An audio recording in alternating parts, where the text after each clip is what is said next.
Hi, my name is Aviva Allen. I'm a nutritionist and author of the Organic Kosher Cookbook. Today I'm going to demonstrate how to prepare quinoa. Quinoa is a sesame seed-like kernel that, although it's technically not a grain, it's often used as one.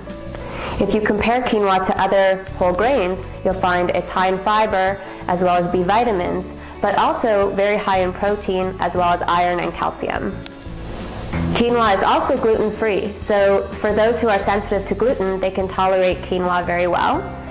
And the best thing about quinoa is that it only takes 15 minutes to prepare. So I'm going to start with 1 cup of quinoa, and I'm going to pour it into a fine mesh strainer to give it a little bit of a rinse before I start the cooking process. You want to make sure that whatever strainer you use has very small holes in it, otherwise the quinoa will fall through.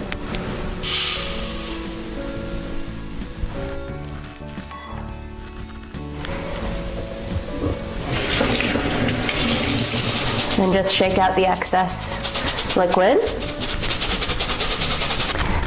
Then I'll take my medium-sized pot, pour the quinoa in.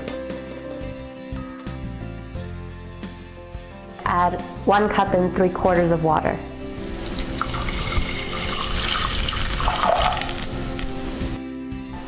A 1/4 teaspoon of sea salt.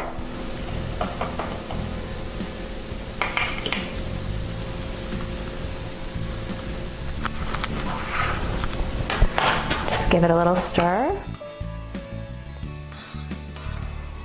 So you're going to turn your temperature up to max, as high as it can go. You're going to cover it with the lid and wait for it to come to a boil. So you can see all the steam coming out of the side of the pot. That means that it's boiling. So you're going to turn it down to a simmer and keep it covered. And it will cook for about 15 minutes.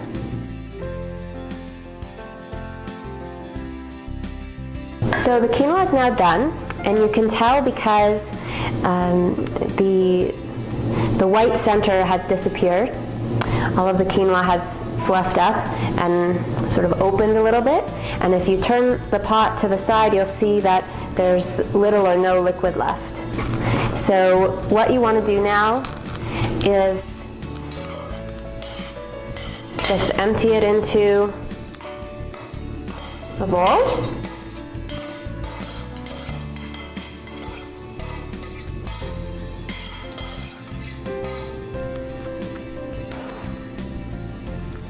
And then serve. If you're using your quinoa to make a cold salad, the best thing to do is, once it's finished cooking, spread it out onto a piece of parchment paper or a baking sheet, and then you want to spread it out evenly with either a spoon or a spatula, just to make a really thin layer. And this way it's going to cool off faster without getting mushy, as it would if it were all sitting on top of each other in a bowl. So you just let it cool off. If you're in a hurry, you could put it in the fridge or the freezer. Otherwise, maybe 10 minutes sitting like this, it should be cool enough to mix into a salad or put away and make into a salad at a later time.